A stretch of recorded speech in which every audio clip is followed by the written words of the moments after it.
I feel like it's about to be one of those pornos where niggas just punch her in the chest. Like he punch her in the stomach.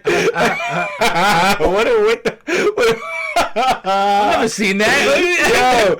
Yo, it's just mad random. Must be different. It's just mad random pornos where he's messing with it, like, and it's not even like, that's the thing. The tags show everything, right? The tags on the video you click on show everything that's essentially going to be in the video. There is no stomach punching tag. I've never seen a woman see because I've seen the porn you look shit at. Is mad weird. We look for different things in porn. Like you like the white girls in the porn. I ain't gonna lie. Like you like black girls too, but is that true, or did we just have less options in the days where I used to see your porn? Maybe. I was about to say I wouldn't say that. Word up. I think maybe just less options. Yeah, man.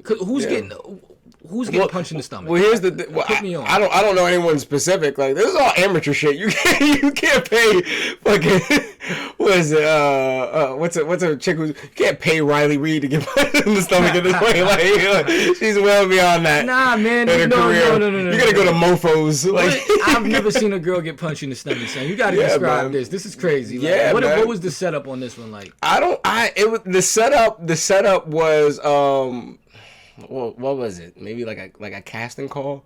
Like it was a and he punched her in the stomach. Yeah, man, it was mad weird. I was just like, I had to click back. I had to figure out how I got here. I've never seen a girl get punched in the stomach. I'm just like, what? I might actually watch the girl get punched in the stomach. Nah, don't do it. Cause here's the thing. Like, it's not. your man brain is gonna turn on, and you're gonna start logicking your porn. Porn doesn't work when you try to over logic shit. Like, you're not supposed to question why your teacher is keeping you after class. It's just the fantasy. It's a part of the fantasy.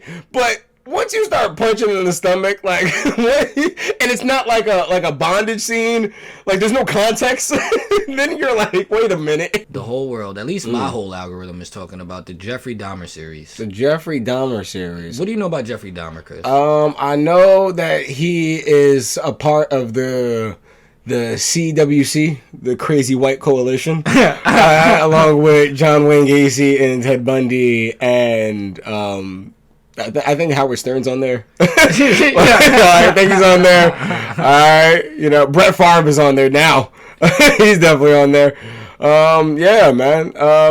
And Gene Simmons. Gene Simmons is definitely in the CYC. Have you seen the But no, I don't. No, I don't.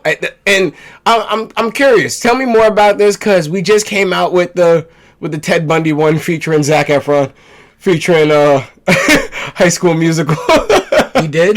Yeah, that was a pretty well known one. It was Ted Bundy, I'm pretty sure, and it was a biopic, and Zac Efron was the lead in that one, and it got a lot of attention, kind of, I guess, like this one now. Ever since fucking, like, what's his name? Ever since they got that guy to play American Psycho. You know what I mean? They always go grab, like, the real clean-cut white guy to play, like, the serial killer. Yeah. You know what I mean? And then when you see the pictures of the real serial killer, you're like, he wasn't that charming. Yeah. You know no, not at all. But do you know anything about, like, how he was killing people, any of that shit? No, not anything specific. Like, he's definitely not one of... I feel like he was, as far as I know, the only thing that made him really, like, special was the fact that he used to eat people on top of that. Mm-hmm. Other than that, I feel like he was a pretty traditional serial killer, but, because I think that was, like, the first time a nigga was just out here eating people. Like, yeah. Like, I think, and that's what kind of shocked everyone. Well, but I actually have a murder we'll bring up later that might shock you on that. Yeah, but, we got a few. Yeah. But I think what really... The thing about Jeffrey Dahmer that makes it such a cultural phenomenon then and now is there's so many layers to this one. Because I think, first off, let's start with that this was in the 90s.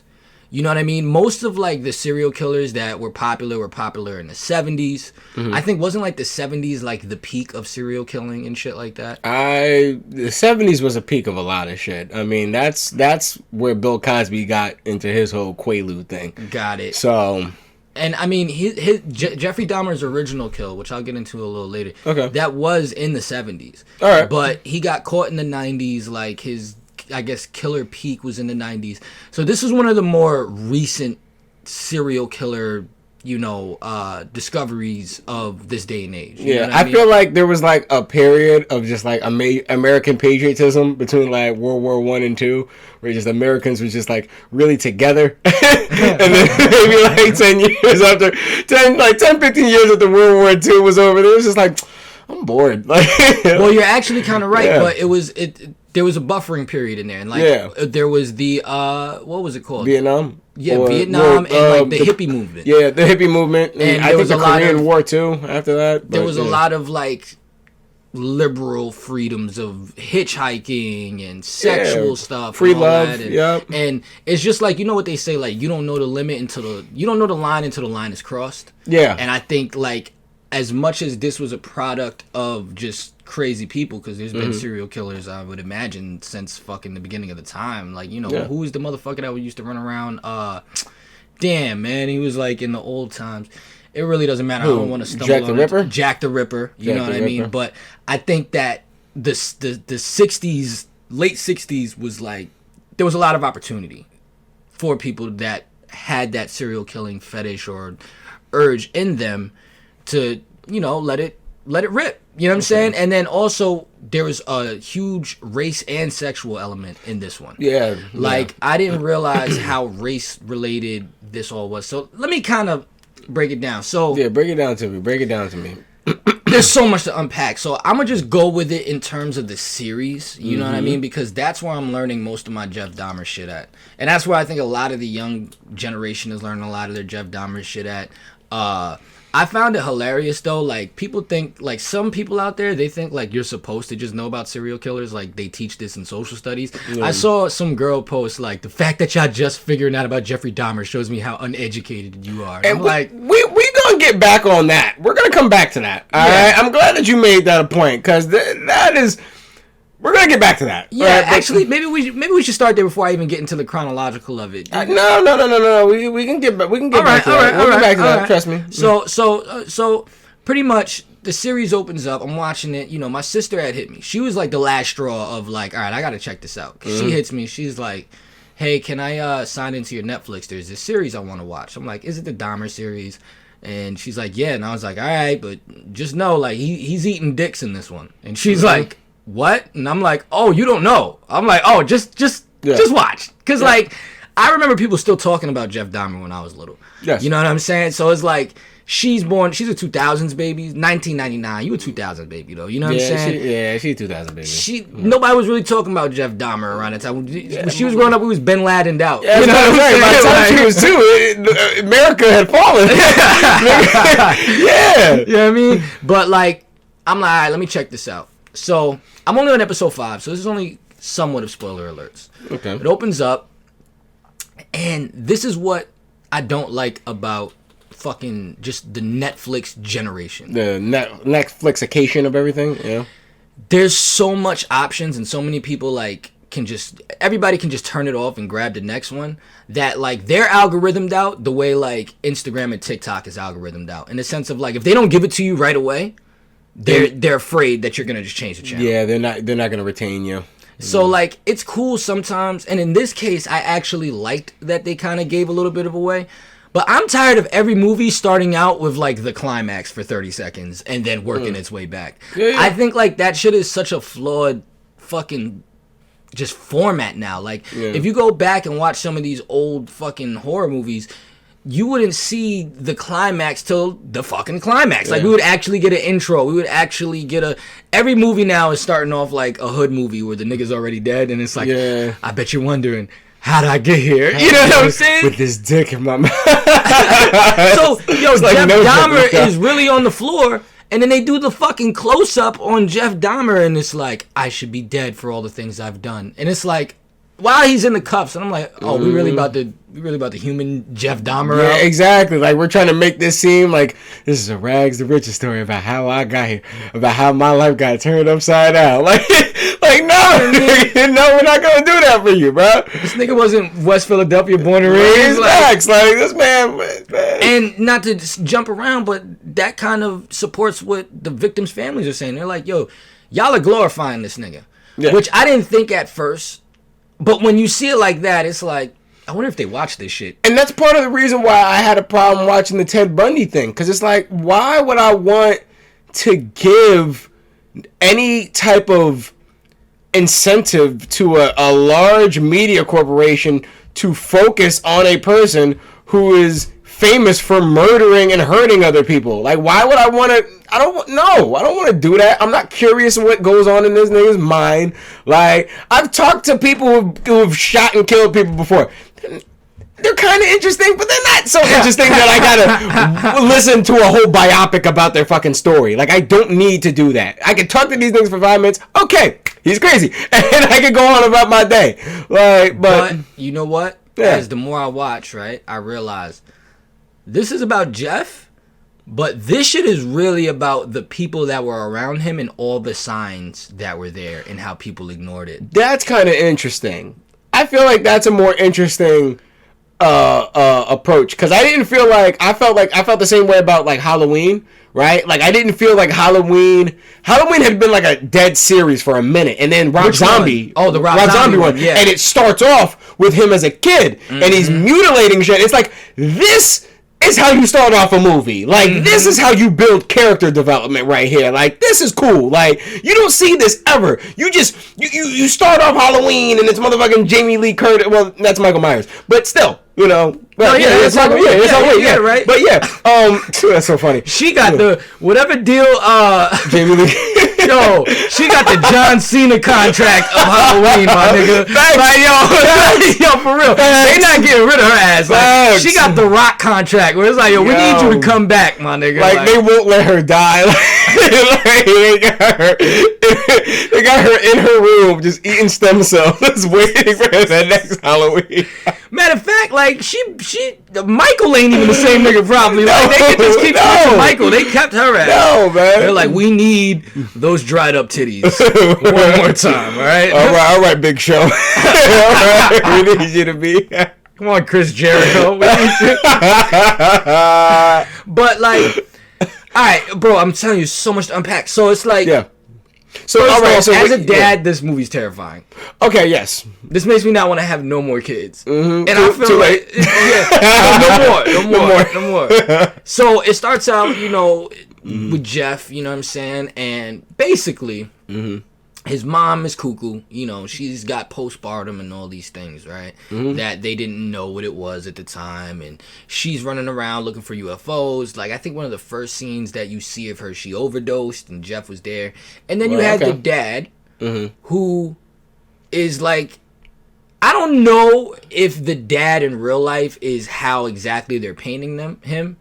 But he just looks like he's trying his hardest, man. Like, you feel what I'm saying? Like, they keep referencing a surgery that Jeff got. A surgery? Yeah. What kind of surgery? Like, like a brain surgery? A hernia surgery. A hernia surgery? As a kid.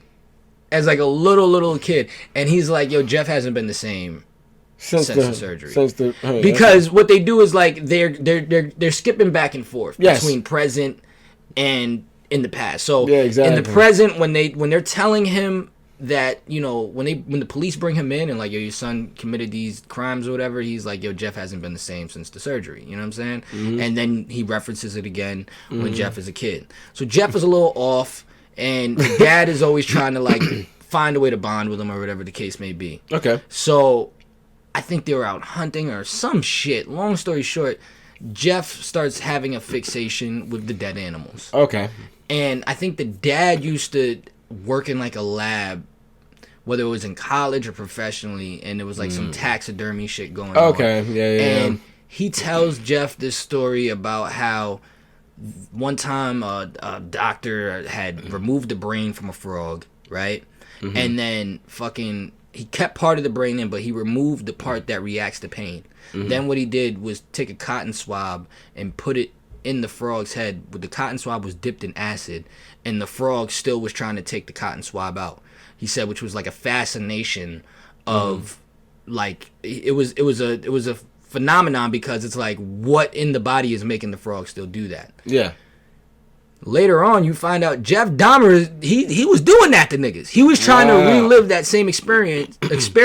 Just with niggas. With niggas. Well, I'd heard that he was trying to drill holes in people's heads to try to figure out how to control their minds or something like that. Yes. Like at one point, I guess the folklore I got that like he was making zombies.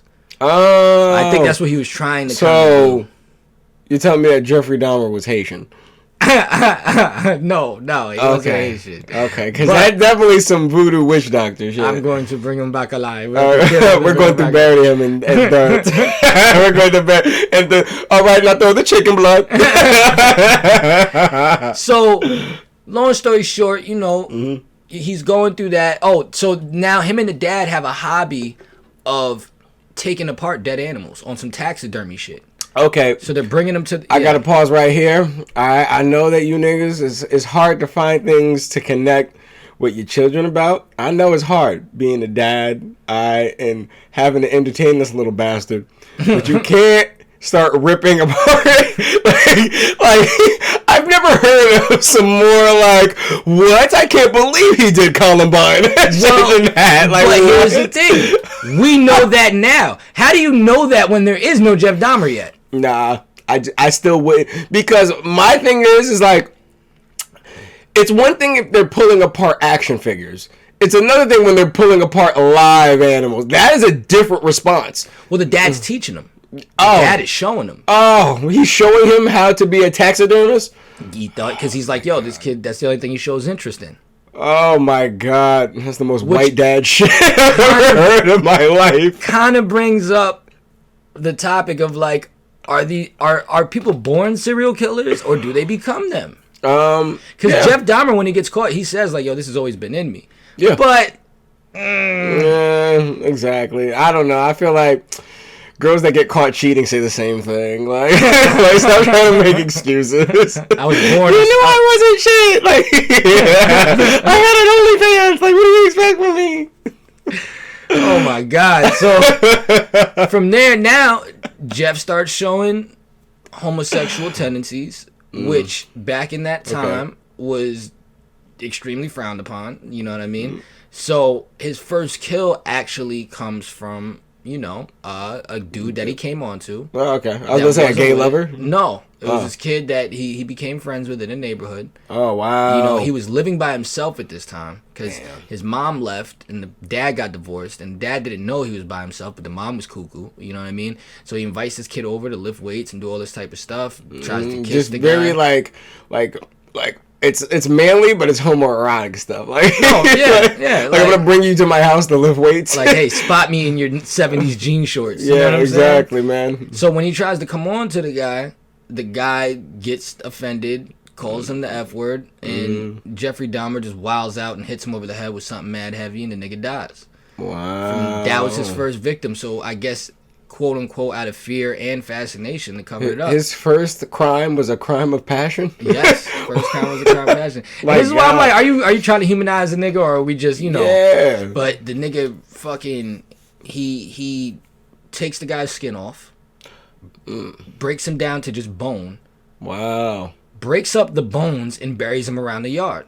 Now it goes. I thought you were gonna say like he breaks down his bones and of course in obvious ogre fashion he uses the bones to make his bread. Like I was like, what is this going? But he buries him around the crib. Yeah. Right. Now here's where his shit comes in. They're like, yo, why did you spread the bones around? He said, I kind of just wanted him to always be around.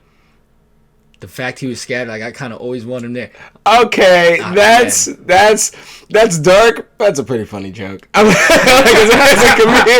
comedian, it's like, why did you spread them all around the house? Well, I just wanted to be all around me. Like I would have been like, I would have been in the interrogation room like, I get why he killed so many people. This guy is charismatic.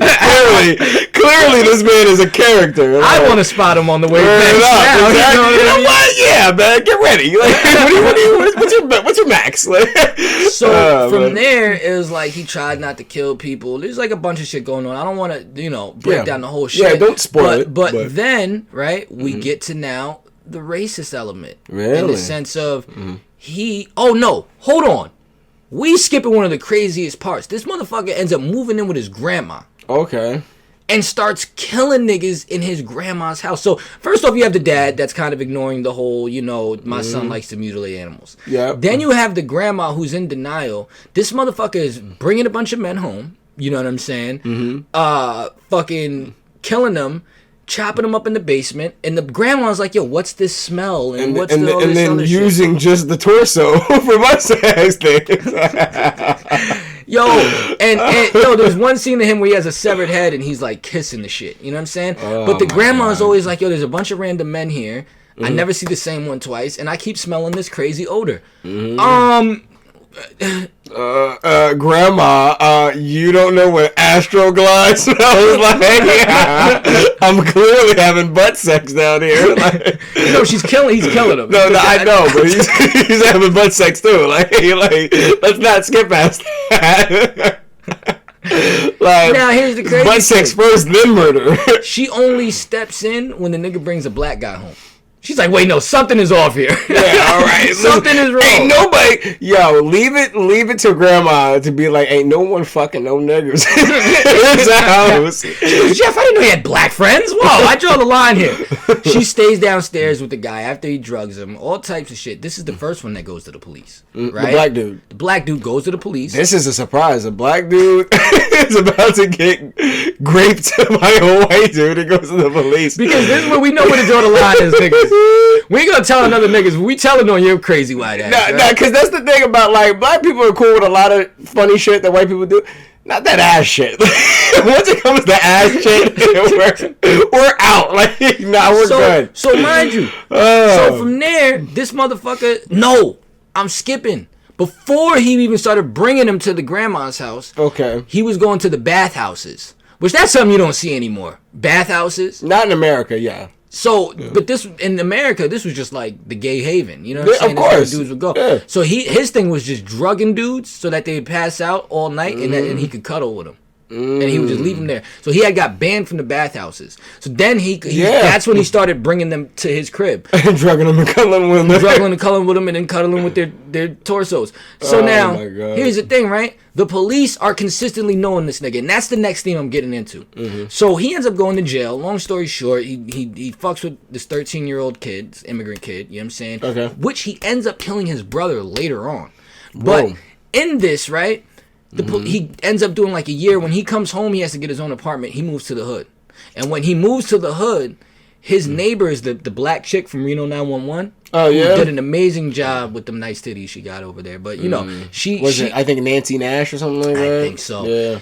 She's constantly informing the police, like, yo, there's something wrong with this motherfucker. Yeah. I can't pin my hand on my finger on it. There's something's wrong with this and it's real old school black women like, ooh, child, I don't know what's something wrong with him. Something wrong with him. No, it's worse than that. It's worse than that. It's, yo, there's a smell of rotting corpse coming through my house and I can't fucking sleep at night. Oh, wow. Yes. To the point where she even informs the landlord, who's black, but he's Jamaican. Oh, that's a dub. He's like, I don't know what to tell you. He pays the rent early. Unlike you big titty bitch. To the point where a neighbor moves in, and this motherfucker kills the neighbor. He's missing. And they still not doing nothing about it. She's calling the police all the time. They're coming down, not doing. At one point, right, he had a 13-year-old boy in there. This is one of his victims, right? Yeah. He drugs the kid up. The kid ends up like wandering out the house, right? She calls the police. The police show up. Jeffrey Dahmer does all the talking for the kid who's already drugged up and is bleeding out of the ear, and says, "Yo, this is my boyfriend. He's 19. He's a little drunk. We had a little bit of he fell over, hit his head. I was just gonna bring him back upstairs." The police let him bring the kid back upstairs. So then when he finally gets caught, right? which in the series of him getting caught, I'm not gonna Wow. lie, they have one of the best cinematic scenes that I've seen in a horror movie. I'm Yeah, not okay. gonna lie. Like, best is a stretch. There's so many good, Yeah, yeah. But this was original, I'll say. Nancy, the black lady, she's Yeah. going to, like, she hears the commotion and she's Okay. going to, like, try to get the peek into the peek hole. So all you see is the light from the peek hole, right? Yeah. And as she's looking into the peek hole, all they do is show that the light goes black from the peek hole. Mm-hmm. And she runs. And I thought that was so fucking dope because that's such a human Response, thing. yeah. Yeah, like, in a sense of, like, yo, we're not going to show, like, the crazy, like, or the jump at her. exactly. What are you doing? Just the black from the peephole. Like, I love that. You know what I'm saying? So now where I'm at with it is it's like, oh, I told you so. I told you so. They're finding all this shit. And Jesse Jackson is around and he's like, yo, y'all motherfuckers, this is a race thing. You know what I'm saying? Like, Okay. like he's killing people in a poor neighborhood. You know Yep. what I'm saying? These are all black gay dudes. Y'all didn't care. You know what I mean? Yeah. And I just think there's so much to unpack in it. And it's like, I guess what I'm saying is, at what point do you just jump out the window and suspect like somebody's a serial killer?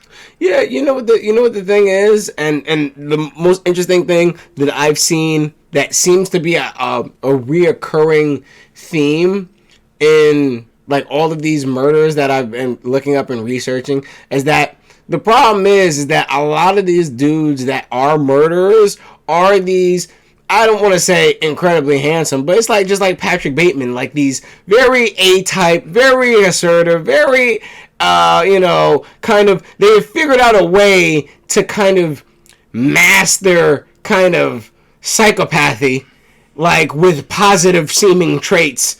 And because of that, there's so much, they're able to move through life so like smoothly. It's a very weird, like, because it's like all of the most successful serial killers are like these guys that like got with a lot of women and had families and marriages and were successful and shit like that. It's very weird. It's very weird. Like, most of these serial killers aren't like bums on the block. Like, most of these serial killers aren't dudes that like were just like I worked at Walmart, like or I was like just a stock boy or something like that. Like, that's not how any of these, and the fact that like even what is it, Jeffrey Dahmer, right? Yeah, Jeffrey Dahmer. Even the fact that Jeffrey Dahmer like grew up and was kind of being trained to be a taxidermist, like that's already like, cause like that's a very technical kind of job. Like, you need to be aware of certain things in order to know. You can't just do that.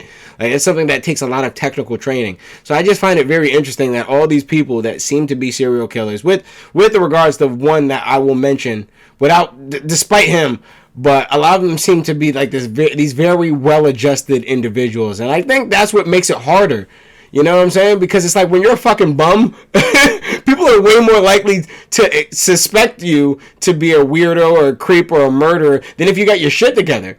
And that's what's crazy. That's why a lot of women end up getting murdered by these serial killers, because it's like, well, it couldn't be the Patrick Bateman dude. It couldn't be the guy with the 3-piece suit and the nice Manhattan loft that's a murderer. But honestly, that's the perfect fucking culprit for who could be a murderer. So this high-powered individual who feels like the money that he makes isn't enough anymore. So now he got to get his thrill off somewhere else. It's very, very interesting. Or he's making the money to help him in his endeavors. And because now this leads to the next question. We always joke like, oh, you don't see black serial murderers or you don't see like black terrorists.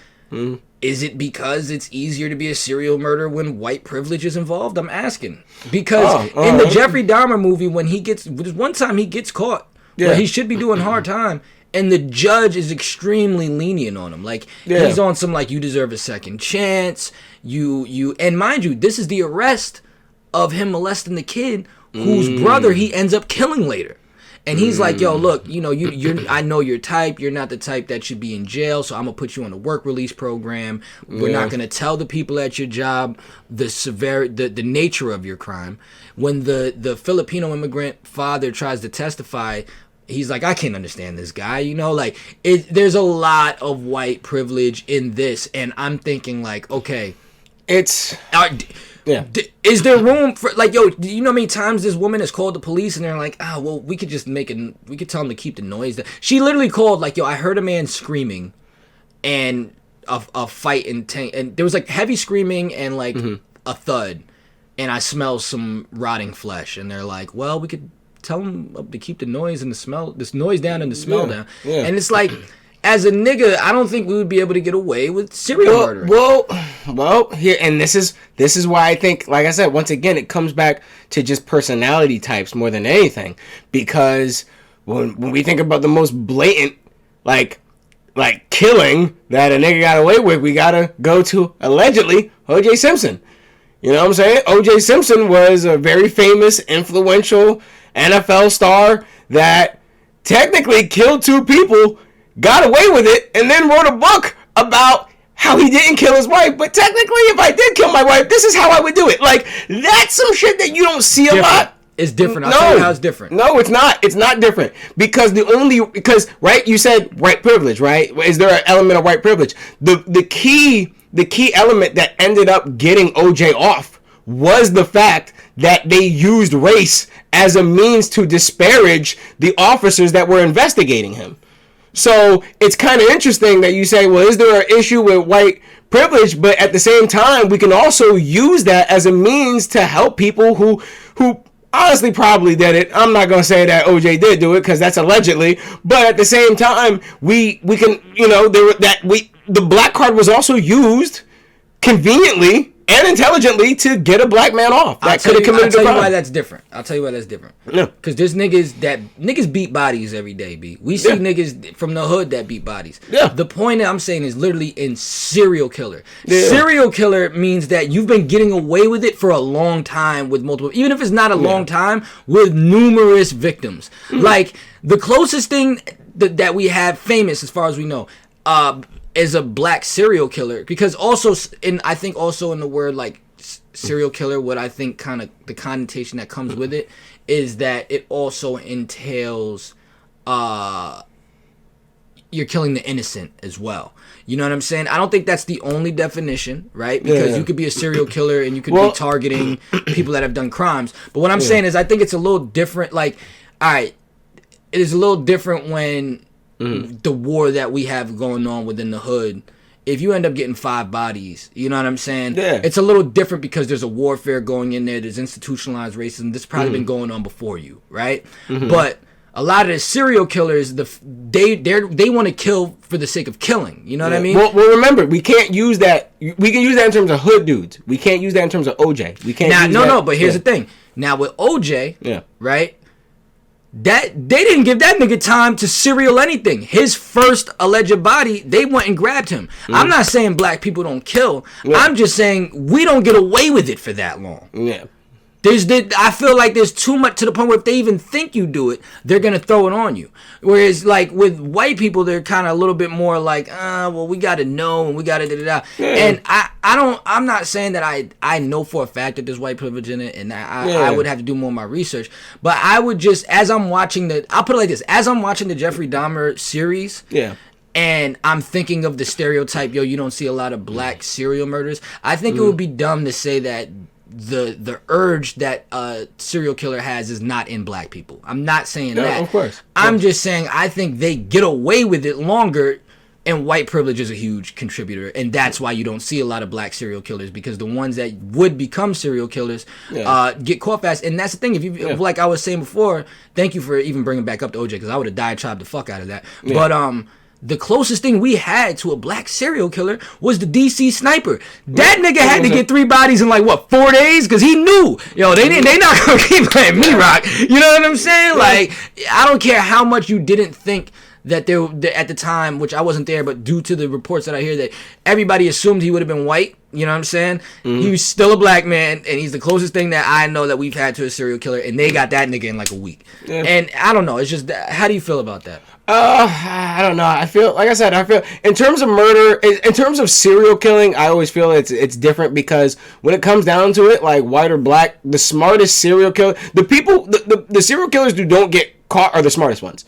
Like the Zodiac killer was probably white, and he didn't get caught ever for it because he was just that smart of a nigga. Are black people not smart enough to be serial killers? Oh no, I don't think that it's not that black people are that smart enough to be serial killers. Or not that smart. Or not. It's not a lack of intelligence thing. Honestly, I think it's, and it sounds crazy that I say this, but it's like when you said that, I was born with this in me, right? That's not the only white serial killer that says that shit, right? That's not the only one. I don't hear a lot of niggas say that, like, ever. I've never... white gene. Yeah, there's a white gene. There's a white killer gene. I don't know. But it's just funny to me because it's like even I got a Spanish dude that I want to talk about later on in terms of murderers, but like even he didn't say that. Yeah, this is EA Sports, nigga. I'm in the game. Like he never said that. I don't know. I just find that I don't know. Maybe there's some kind of barbarian Neanderthal shit. Okay, I'll put it like this. Yeah. If a black man wanted to be a serial killer, let's say he had the gene. Let's say he had a white dad like me. Yeah. You know what I'm saying? Yeah. Mm-hmm. Do you think he'd be able to get away with it as much as a white dude? Depending on how he organized his life. And that's what I'm saying. Do I think he'd be able to get away with it? Yeah, if he was a dude that was like O.J. Simpson, if he was this rich, famous, affluent, charismatic dude that most people wouldn't be like, him really? Michael B. Jordan, really? Like, so then that's why I think that white privilege plays a major factor. Because you want to know why? Yeah. Jeff Dahmer wasn't affluent. That nigga was living in a poor neighborhood because that's all he could afford. The nigga still got away with it for mad long due to white privilege. You feel what I'm saying? Mm-hmm. So as a nigga, right, for you to be a serial killer, what you're saying, like if he had money, that means that he would have had to overcome the hood, which now you're not really in the environment that most black people are in, and that's why it's easier. So I do think it is a white privilege thing because it's like, yo, if you were in the hood trying to do this, as a black man, you're not getting away with it. I don't know. It's just an interesting take. I don't think there's any way for us to prove it or not prove it. I just think it's an interesting convo. Like I don't think it's there for us to have the answer. But I think the white privilege, where the white privilege aspect does fit in, is the fact that a black person would be less likely to be a serial killer because he knows that there's a better chance that he would get caught, like that he would be suspected. Mm-hmm. That's where it really comes in. And that's why I say I think there's white privilege in it. I don't think the white privilege comes in with him getting away with it. I think because I think that if there were more black people that were of the mindset that I might be able to get away with this, we would have way more.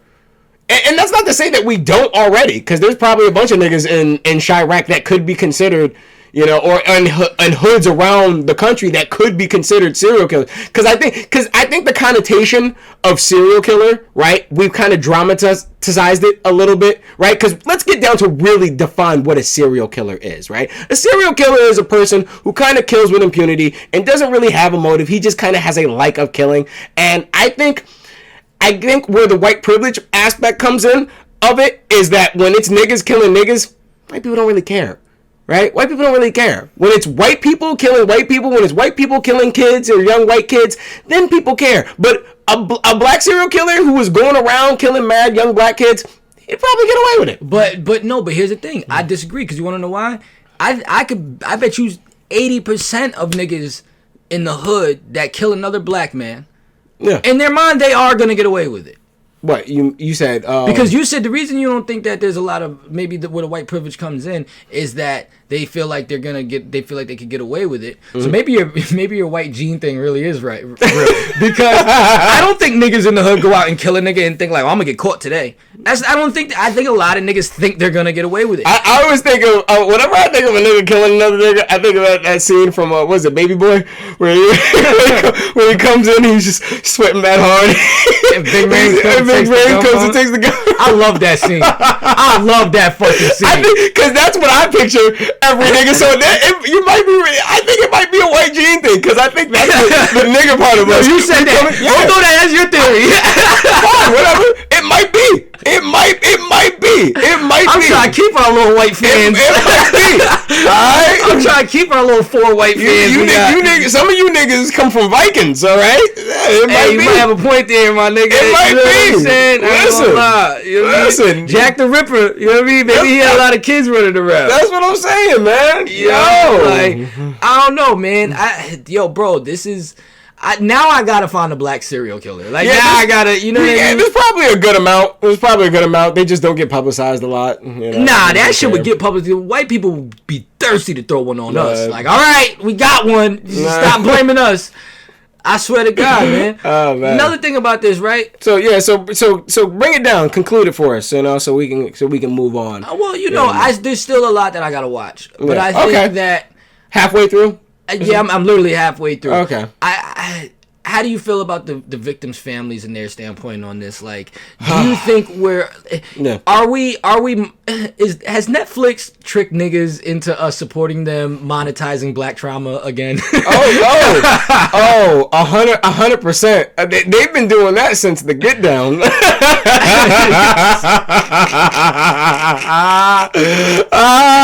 was a good one. I missed that show. I do too. I missed that show. That budget was crazy. That budget was crazy. It was never gonna last. Y'all better do the Shaolin biopic before you. Facts. Start small before you decide to get Nas as a narrator. All right. That man owns a part of Coinbase. All right. That nigga got shmoney. Stop it. I hate how they. You know what? Because it's like, nigga. The Bronx don't look that much different from the 80s. Like, that's just still on fire, my nigga. Come on, son. Y'all niggas ain't have to digitize that shit. That's what I'm saying. I was like, come on, man. There's still insurance fraud going on in the market. Like, they're still scamming. Like, and if you walk down the right block with enough fiends on it, niggas is still dressed like it's 84. Exactly. So, you know what I'm saying? Like, that was like was that in the 80s? I think it was early late 70s. It was late 70s, yeah. Early 80s. Because the chick like disco. Yeah, word. Nah. That bitch. But, also, like, But I was about to say, sorry to interrupt. No, you actually keep me on point because there's so much to it. But to get back to your point, but to get back to your point on the victims of the family, it's just like if I knew, I forgot I asked that. Yeah, man. No, but because correct me if I'm wrong, and I don't know if they kind of explained it already. I guess the ending, but I believe from what I know about Jeffrey Dahmer, he died in jail. He got killed by a nigga. Yeah, he got killed. Exactly. Right. Right. So the way that I kind of said, I ain't playing that shit. Yeah, no, not at all, man. You out here eating niggas? Nah, cut it out. And this before like Hannibal Lecter made it cool like to eat niggas. Like the Red Dragon came out. No, and Silence of the Lambs. Like, nah, we're not playing that. No. But I definitely do feel where the people were in the family, because it's like to know that I can't say. Well, it really depends on what certain people consider justice. Me as a black guy, I consider you getting beat to death by a big black dude in jail. I consider that justice, right? But other people may not. You know, the white dude from Levittown, New York, may not consider that justice. I consider that justice. So to feel like you didn't get the justice that you were owed, and then to have this kind of like brought up for ratings and shit because Netflix is fucking dying. It is. It would touch a little bit of a sore spot in my eyes. You know what I'm saying? I would be sick to know. I would be sick, man, because like that's one of them things. Like I can't even imagine putting myself in those shoes of a loved one. Like, and there's a budget behind this, correct? So like they're really going into. Oh yeah, there's a budget behind this. I'd be kind of mad. You know, they but I noticed Netflix. Y'all using, besides the cars, y'all using a lot of inside shots for them 70s scenes. So I don't know how deep the budget was for this, but they definitely getting their profit. They probably, I'm like, all right, so just because we got like wood walls with like everything is brown and square, like, oh, it's the 70s now. The 70s. This is the aesthetic everywhere. Everything was made of wood and every shag time carpet. we see like a 70s car, it's always pulling into a driveway. So I don't even think they was getting like street permits. That's what I'm saying. 'Cause you know when they do like them period flicks, like I remember they shot one in town, like they had to change the whole building, the whole street to look like part of that. So I don't know how deep this budget is. Maybe you could even, I don't know if you want to Google it, but I just I'll see it before it's one thing to get your family killed, but to get them killed and for them to be killed missing for mad long, you know what I'm saying? and then you find out they were fucking eaten and somebody was fucking with their body, you're never gonna get the proper burial. No. And then to have like this being depicted, like I would be sick. Yeah. I personally would probably be throwing up. You already had to live through it in real time. There was already a period where every TV that was turned on was about the victims, and how many places that they've probably been where a casual joke was just made, because how would you know who the victim's family is? You know what I'm saying? Like, I would be sick. But yeah, I'm sorry, I'm watching it. And and here's the thing, right? Yo, what's up with these girls? Yo, everybody talking about this is women. You know what I'm saying? Like, and it gets to the point, like, what is the woman's fascination with serial killers? With serial killers and Moida? Yeah, man. Because I just real quick, I'm gonna let you take it from here, but I know mad girls that have watched Dexter. Like, I don't think Dexter's like. I don't think Dexter lived that long off niggas. Like, that was like a chick show, but you know. Yeah, but I mean, shout out to Steve, because Steve recommends Dexter and stuff like that. But yeah, in terms of, I don't know what it is. I think women low key are like, I can't say turned on by it, but they're attracted to the idea of crimes of passion, right? Because I think that's the appeal of Joe Goldberg in that show You. That was really popular. Yeah, exactly. And I think women are attracted to the idea of like a nigga loving them so much that I gotta kill your friends now. Like you see what you're making me do because I fucking love you so much, bitch. Yeah. Like, I don't know, like it's. Like, I don't even understand why the lead singer from Amir, like, apologized, because it's like, like, bro, no, like, some girls really like this shit. They like that shit. They really do. And honestly, I've never, let me look this up. Let me look this up, because before I say this declaratively, I heard a long time ago that one of the most popular fetishes that a lot of women have is CNC, or consensual non-consent, right? So let me look that up just to be sure. Where they at? Yeah, right? Where they non-consenting. They're somewhere consensually non-consenting. How you bring that up? That goes back to the topic of like fetishes that one person's into that like another person's not into. Because I'm just joking. I don't know if I can really get with that. Like, I would feel weird. You know what I'm saying? I don't know, bro. I think you're right. I think there's a level of the crime of passion. Specifically with the Dahmer, there's a lot of dick in it. You know what I mean? Oh, so, really? Yeah. He walks into the bathhouse. It's like I counted like 7 dicks. Oh, wow. You know what I'm saying? There's a lot of... He said I counted. That means that's what my eyes counted before. It was just too much. Yeah, I started fast forwarding. I was like, No, for real. There's a lot of man on man, but I think this is the first of its kind where there's a lot of man on man. Like, I don't know. I just think. I don't know what it is. Women just really like that shit, and I maybe it's because women are soulless creatures. Yeah, all right. Maybe women have no soul, and this is why you love seeing people kill, because you are soulless. You are evil motherfuckers. Okay, so cold-blooded. Okay, so back to the point that I was. This is an article from menshealth.com, right? And so you're gonna get in trouble. No, one of the number one fetishes is BDSM, so bondage, and it's found that 93% of men and 96% of women have fantasized about some aspect of BDSM before. So what that tells me is that there really is a lot of chicks that are into consensual non-consent, bondage, that kind of rope play. I see a lot of chicks on Instagram. The algorithm's weird. Stop recommending this shit. Why are you recommending rope play? Like that, I've never had any interest in tying knots. That's because you didn't delete your history after you saw the porn where the girl got punched in the stomach. It's like we saw you punching. You were like, but stomach punching. Have you thought about rope? Like, let me save us right here. Only because I don't want them to think that we're saying like they want to be taken advantage of. This is where I think it comes from. Like I said, I'm I know statistics. I'm not saying you. I'm just saying where we're going with this, right? Is I think that the fear of being taken advantage of is more associated with women than it is with men. In the sense of like when we go out, you might think about being taken advantage of, but if I was a woman, I would be way more concerned about being taken advantage of. Yes. And I think that part of fear, part of fun is getting close to fear. You know what I mean? Definitely. Same way you go on a roller coaster. Same way you know. So I think that although we enjoy horror movies and sometimes we might enjoy it a little bit more than most women, I think with the serial killer shit,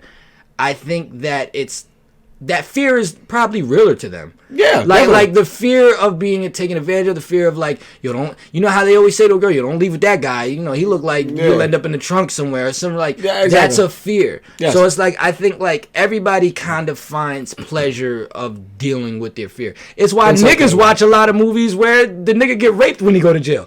Because that's like a fear of a man, you know what I'm saying? So like we're more likely to watch the prison rape movie than we are the girls more likely to watch the serial killer movie. Yeah. I hope this sounds as logical on the playback as it does right now. It does. To a certain degree, it does sound logical, and you know, I think there's a degree of that too. It's like it's coming close to that fear, which is, and that's exactly why I see consensual non-consent is very popular, is because what's closer to that fear than getting your boyfriend to go outside and call your house with a voice changer and then have him break into your house and punch you in the stomach. What? Shut up, bitch. But no, what closer way to get to that than to have a simulated version of that, because that's part of the reason why even men play video games. We play Grand Theft Auto not because we want to actually shoot hookers and rob people for the cars, but the simulation of it is fun. And then the fear of being caught by police. Exactly. Every nigga's afraid. Exactly. We're not afraid to shoot a hooker. We're just afraid that the police will get us after. Listen. So we've been going down the serial killer deep dive, and definitely. There's a lot of crazy serial killers out there. So me and Chris, we decided that today we're gonna come with our top 3 most interesting serial killers that of all time, or how do you... Oh no, I mean these are just 3 interesting serial killers that I feel that don't get talked about a lot, or they may get talked about, but they don't really get brought up. When people talk about serial killers, they talk about Jeffrey Dahmer, they talk about John Wayne Gacy. They talk about the popular dudes. They talk about the cereal mascot serial killers. The one you can put on the Wheaties box. But they don't talk about like the Great Value brand serial killers. They don't talk about the RC Cola. Exactly. They don't talk about those type of serial killers. And that's kind of, since we're talking about this, I think it'd be interesting to just talk about other serial killers, because this isn't a subject that I'm particularly interested in, but sometimes hearing the backstory of these wannabe DC niggas is kind of interesting. Kind of. Do you want to start it out? Yeah, man. I want to start it off, man. The first person we want to talk about is a dude named... Well, you're putting me on. Yes, I'm gonna put you on. Exactly. I'm gonna put y'all on to a serial killer. And me. Yes, exactly. So the first dude that we're going to talk about is a dude named Albert Fish. Now, okay. Albert Fish, known as, and he has some funny names. He has the Moon Maniac, the Gray Man, right? And he also has the Brooklyn Vampire, which I'm not going to lie, you got to be a pretty real nigga to get that name before Eddie Murphy. Yeah. I was like, oh, okay, so he obviously did some shit. And check this out, because we've actually already kind of heard of this guy kind of lightly, and I'll bring it up later on. So this guy, this was a very early American murderer, right? He was born in 1870, right? And this guy has a crazy childhood. So his father dies as a little boy, like at 5 years old, and his mom can't support him. So I think him and a couple of his other siblings, I think he has siblings, but either way, he gets put in an orphanage, and he is bullied unrelentlessly in this orphanage. Like, he's beat up by the kids, and he's also beat up by the staff too. I don't know why this is funny. But no. What's weird, and this is kind of where it starts. This is we gotta start asking these questions. Like, was he a bully orphan? He was, but what's weird is that, like, this nigga's Voldemort. It was like, as he was getting bullied, allegedly, like, he started realizing that he gets turned on by pain. Like, he would get an erection while kids is beating up on him. And is this the South Park nigga? No. Okay, because there's niggas. Alright. Hey, listen, they might have based it on this dude. But, yeah, this dude used to actually get an erection and stuff while he would get beat up as a young kid, right? So, this guy, like I said, it gets crazier, right? So, at 11 years old, once his mom is able to hold down a steady job and finally get him out the orphanage, right? He ends up in a relationship with a boy, right? And this relationship with this boy is this is all the relationships that girls call toxic. No, this is literally a toxic relationship. So this, I'm sorry. Yeah.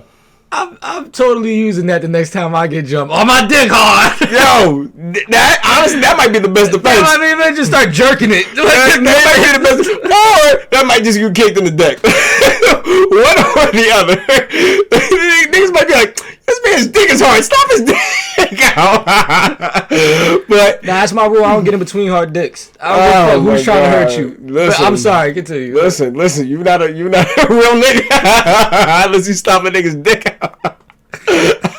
You want to be down? Stop his dick, bud. Stop his dick. Oh man! All right, but nigga's dick bite the curb. that's the new gang initiation. You want to be down? Stop his dick. They holding him back. No. I got to turn for a panini. This nigga. Yo. My fault, man. Okay, but all right. So at 11, he starts this weird relationship with a boy, and this is a toxic relationship. All right, this young boy has this man. He turns him into a munch. He has this little boy eating shit and drinking pee. Yes, at like 11. Yes. So, like I said, Albert Fish already started off kind of fucking crazy, right? He realized that pain turns him on, and he's a munch. All right. So he ends up, in his later age, essentially becoming the key kid diddler. Like that was his thing, diddling kids, right? That was his main thing. And the one case that we know the most of, and this was what's interesting because I heard of this name before, it was Grace Budd, right? It was Grace Budd, who was this young, like she was like young, maybe like 7-8-year-old little white girl, whatever. Albert goes to the residence of the Budd family looking for a job and ends up meeting the kids and the family and ends up meeting Grace, and he ends up kind of becoming cool and cordial with the family, and then he ends up inviting Grace Budd, right, to a birthday party or something at this address. And now this is where I realized, like, this is a different time. Like, a parent would never give a young child to a random stranger to go to a birthday party. That already sounds kind of creepy. But like you said, until someone gets Jeffrey Dahmer, you don't really know what Jeffrey Dahmer used to take the looks like. My grandma used to take the trolley across town by herself when she was 8. See? So it was a very different time growing up in the early, 1900s, because I can't imagine this shit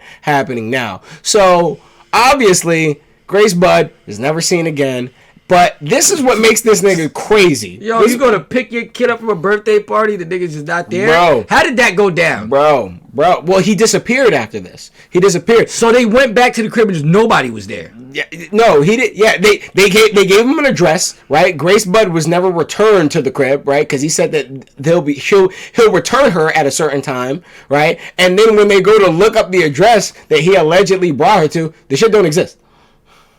Yeah. So he ended up, escaping town, whatever.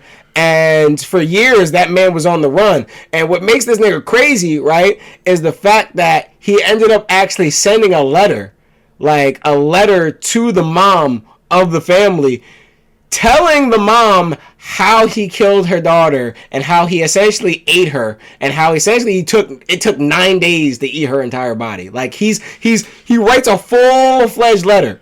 Right? So you know what the problem was? Like, this is before they made you provide a return address. Facts. Facts. You know what I mean? Like, you can get away with that. But watch this. It's crazy, right? And side note, right? The first time I actually heard about Grace Budd was actually in a Number 12 album. Number 12 Looks Like You. It was a great mathcore band. I thought you should say Citizen Kane. No. But there's a certain excerpt in one of the albums, one of their early albums, maybe Mongrel or something, in which they have like maybe a voiceover of Albert Fish reading out the letter. So that was the first time I had actually heard of Grace Budd. It was Number 12 Looks Like You. So it was 10 plus years ago, and I was like, who the hell is Grace Budd? And I remember looking it up, but like I said, I'm not really interested in dudes who kill other dudes or kids. It's not really my shtick, right? So metal has a way of doing that. of teaching about some murderers. Pretty much. So what eventually gets Albert Fish caught, right, is the fact that the letter that he sent it, right, the letter, the envelope actually had a stamp on it. Like it had a certain type of like initialing letter, right? Like, because it came, he ended up taking it. He used to work as a janitor. He ended up taking it from the mailroom. So all the letters, like all the envelopes, had the workplace essentially on like the back of it. This nigga just came prepared. This nigga just came prepared. I feel bad, underprepared with mine now. No, bro. Yo, you heard of Jeff? He was eating dicks. Bro, that's my synopsis. Because my thing is that this is kind of bugged out. Like, this is actually kind of crazy. Like, I'm not going to hold you. Like, this is some crazy shit. And eventually, they used, they tracked the, they letters back to that job place, right? And then they searched around and they ended up finding out the original address of where he lived at the time where he used to work there, and then went back to the landlord that was still there, right? And the police talked to the landlord and they were starting to describe the old man, and they was like, I think it's this weird munching nigga Albert Fish, like and it's definitely the guy that used to eat shit. Yeah. If I had to put my finger on it, they're like, yo, the letter was actually written in shit. Word up, man. But so the landlady actually used to do a favor for Albert Fish, and he used to cash his checks on. He was on like disability. He was crazy, obviously, and she used to cash his checks for him. So after like 4 weeks of not being in that apartment, he comes back. And he starts asking the landlord, like, hey, did you cash my check? And she immediately is like, nigga, because now the police have told him that old man that you've been helping is essentially a murderer and a pedo. So she immediately calls the police, and they're like, stop him, bitch, stop him, keep him there. And she ends up preparing tea for him, and eventually the police show up, and this is the funniest part. This is how you know you caught an old senile murdering nigga. So the police come in, and they're like, Albert Fish, like, wow, you're gonna have to take this walk with us downtown. The nigga takes out a razor blade, not a knife, a razor blade, and tries to fight the police officers with a razor blade. Like, which, if you had to fight a 60-year-old nigga with a razor blade, and you're like a cop in your peak years, you're like 30, you're like, oh, nigga, cut it out. Like, what are you doing? And why is your dick hard? That's ain't the time for that. And, yeah, man, he ended up dying in prison, I believe. I think he actually ended up dying. Funny enough, he ended up dying in Sing Sing. What? Yeah, he ended up dying in Sing Sing. Yeah. Which, I mean, there's one good thing Sing Sing is known for. Putting that nigga to bed. Wow. Word. Yeah, man. That was a mind fuck. Albert Fish, man. Yeah. Holy shit. Mm-hmm. Well, we can go back and forth. Yeah. The one I'm gonna bring up, he's a little bit popular. People might know him, but I learned something new about him. Okay. Right? Yeah. So in the tradition of what you said of metal bands mentioning serial killers. Yeah. My serial killer that I'm bringing to the table is actually also the name of one of my favorite grindcore bands, and that's Ed Gein. Oh, and wow. I found out about Ed Gein because I'm like, why is this band named Ed Gein? That's such like a specific name. Yeah. And as I looked in my research, he's a 1950 serial killer that the movie Silence of the Lambs was actually kind of based off the Buffalo Bill character. Yeah, the Buffalo Bill. The Buffalo Bill character who used to have women in a cellar and lotion them up and use their skin to make himself a body cast. Yeah, exactly. And the real Ed Gein, like, he was worse than that. Yeah. When the police actually raided Ed Gein's crib, not only did they find like a full woman's bodysuit made out of his victim's flesh, right? Yeah. His whole apartment was made out of the flesh of other people. He had lampshades that were made out of the flesh of his victim, masks, all that. And I knew this. So he was a theater kid. No, he was just there was the white privilege wasn't there with this one. I think this was the inner Leonardo DiCaprio took over. I mean, this is the part that I found insane, and this is insane. Ed Gein, when the police raided his crib, they found a belt made of nipples.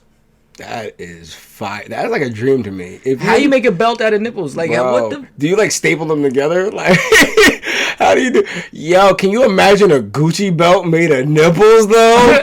like, can you imagine? Like they're made out of like something mad rare, like alligator nipples. Like, yo, you know how many fucking nipples you gotta rip off to make a belt out of it? Yo, how far does a nipple stretch? Not far enough. You need at least 32 nipples. I don't think that's enough. 32 nipples? You ever seen a studded belt? Well, it's way more than 32. Well, it depends on what kind of nipple that we're getting. Are we talking about Jada Fire nipples? Like, if he's killing a bunch of Havana ginger, might only need 12. You need 4.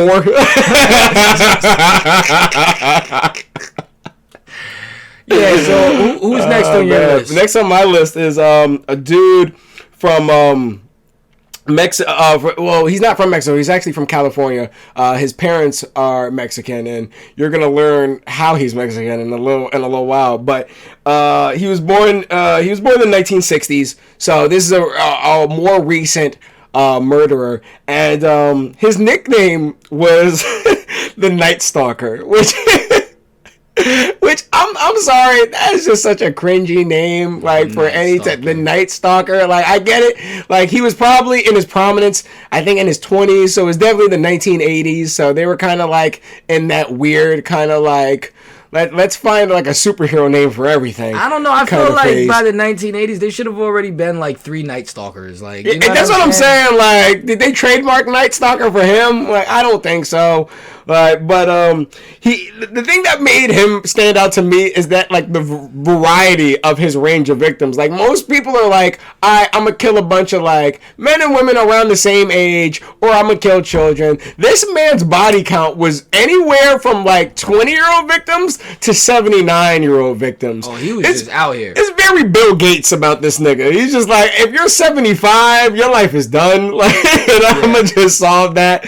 I thought it was pretty interesting talking about him because he's definitely a more recent serial killer that a lot of people don't talk about. And I heard the name Ramirez, and I'm like, is he? Richard Ramirez. Yeah, Richard Ramirez. He's quite popular. And the thing that made me laugh, I was like, is he Mexican? I need evidence that he's Mexican. Like, before I say any type of joke, I need evidence that he's Mexican. And then I learned about the weapons that he uses. All right, so he uses handguns, knives, a machete, but this is what made me sure that he was a Mexican in the 80s. Nigga uses a tire iron. That's the most low-rider, cholo shit to use as a weapon. I've never heard of any nigga, white, black, or indifferent, using a tire iron as a motherfucking weapon. It's very... I mean, I don't know. I think that maybe the Hells Angels. I can see the Hells Angels using the Hells Angels? Yeah, but that's a very specific... Like, that's not most white. That's not even most ride a motorcycle white. Another one, if you want to talk recent ones, this lady, she wasn't really a serial killer, right? Okay. And I couldn't find her name, but they didn't disclose her name. But she was from, I think, Pakistan. No, she was Moroccan. This was 2018. Craziest murder that I've heard. So real recent. Real recent, 2018. Okay. Craziest murder I heard so far was the Moroccan lady from 2018 that her boyfriend was getting ready to leave her. Okay. She kills the nigga, right? Chops him up, puts his body parts in a blender, makes a traditional Moroccan dish out of him, and then goes and feeds him to the construction workers down the block that are working on a home. Like, hey, I cooked for you guys. Now that is fucked up, and the only reason she got caught is when the brother went over the house to talk to her, he went by her blender and found a single tooth. that was still there, and he took the tooth with him, and the DNA proved that it was his brother that she killed. That is fucked. What? She put the nigga in a dish and fed him to the workers down the street that were working on the crib. Yo, man, I'm not gonna hold you to want to even stay with a chick like that. Like, cause was it a long-term relationship? Was it recent? They didn't say, but he was leaving her for another girl. And this is why you always break up with your girl long distance. Yeah. I'm never breaking up with a girl within hands distance. Yeah, no. And see, here's the thing, right? Because girls always say, like, why can't you just be a man and break up with me in person? Because you do shit like this. You try to stab me. You try to slash my tires. You jump in front of the door and say, no, don't do it. Now I gotta put hands on you because it's either you or the window. Or you're gonna hurt yourself. Yeah. I'll be there. That's what I'm saying. Like, nah, bro. I'd rather just ghost you. You know what I mean? It's easier. It's safer for me. What about my safety? Everything about that, ladies. Everything about my safety. All right, I ghost you for my safety, not for your safety. Hey, real quick, cause I only got I don't got a bunch of this nigga. What was the nigga's name I gave you? What was shit? Yes, you gave me a name. You gave me. All right, so Anatoly Moskvin, Russian serial killer, lived with his parents. Like, these serial killers that live with their parents or their grandparents, always fucking extra fascinating to me. Yeah. Because it's like, how do you not know somebody's murdering someone in your home? You know what I'm saying? This nigga used to make dolls out of his victims and keep the dolls around the crib. Dolls? Like little children's dolls out of his victims. See, I gotta give it to you. A lot of these serial killers, mad creative. I'm not gonna lie. Like, bro, dolls, lampshades, wallpaper. Like, this is all very creative. If only they had another outlet. Other than Moida. All right, man. You got one more on the list? Yeah, man, I got one more, man. I got one more to finish this off, and I think this is a good one to finish off with, man. I want to talk about the original Triple H, man. I want to talk about H.H. Holmes, man.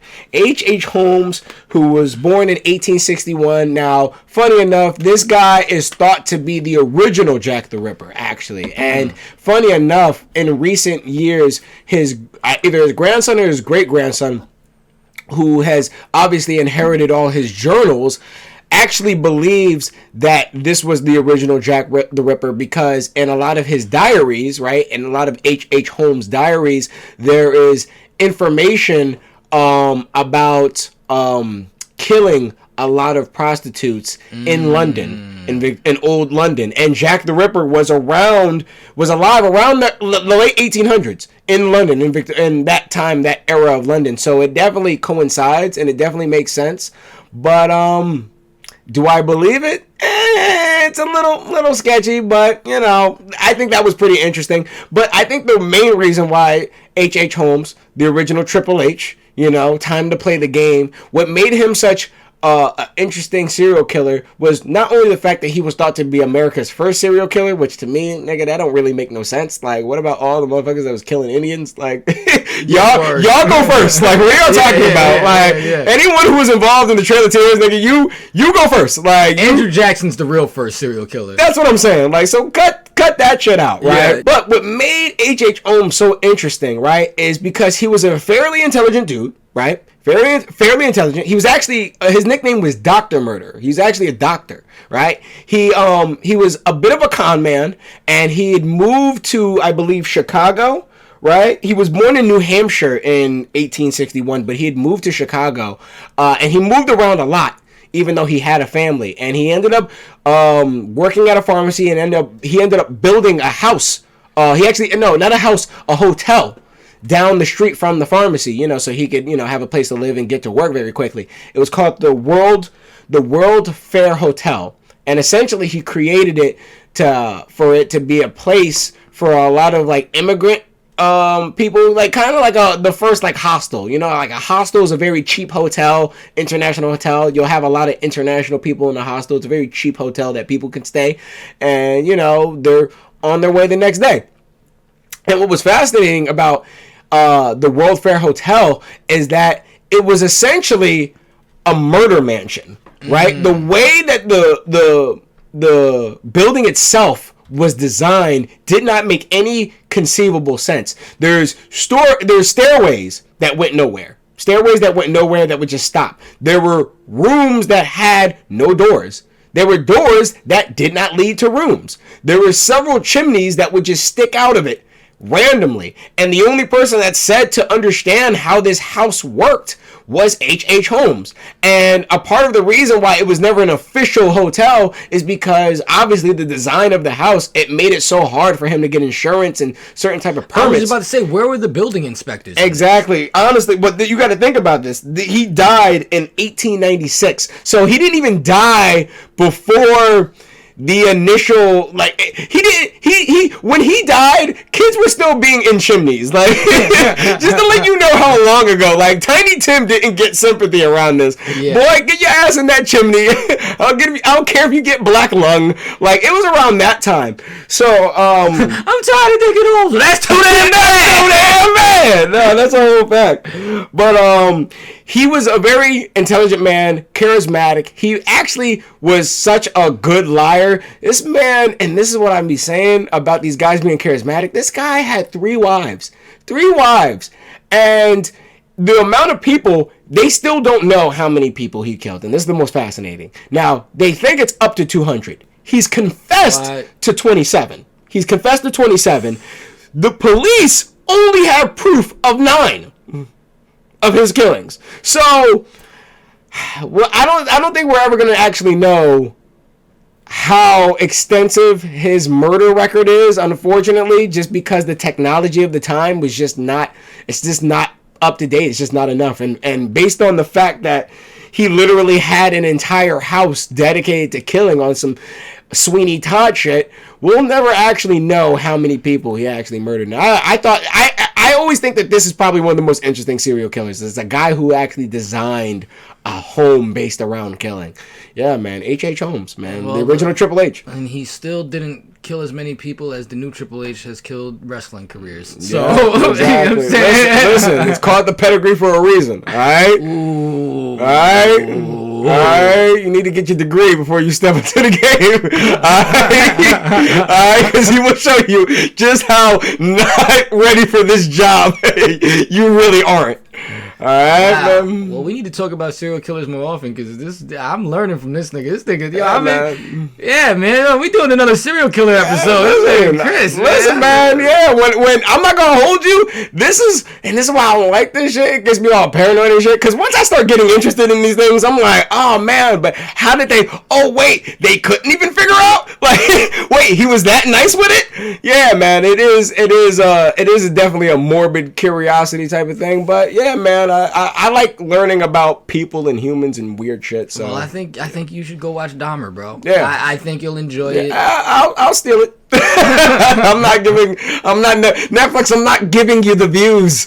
I'm not giving them to you. Netflix is fighting back, man. They got Dahmer.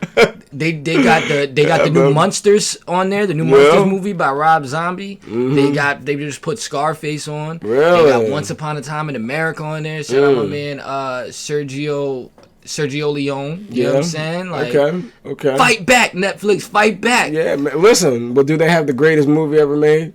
James and the Giant Peach? James and the Giant Peach was fire. I ain't gonna lie, that movie was fire. So. It is fire, and it's even more fire as an adult. Trust me on that. Why don't that movie get as much burn like these days? Listen, that is a topic for another video, Bob. Trust me, I know we're gonna get into that eventually. We're gonna get on this. We're gonna get on the whole claymation hate, all right? Because a lot of you niggas don't appreciate good cinema, even in terms of child movies. Yeah, right? I feel like if there's more Wallace and Gromit, there's less serial killers out there. Man. Chicken Run, anybody? Come on. Chicken Run was fire. This is my point, but we got to get out of here, man. What was the last good claymation movie? Like I said, next time we'll discuss more of that. We can actually get into that because there's not a lot. There's not many. Gumby would never make it in this time. I know he wasn't claymation, but he might as well have been. No, he was. He's claymation. Well, listen, man, it's getting late.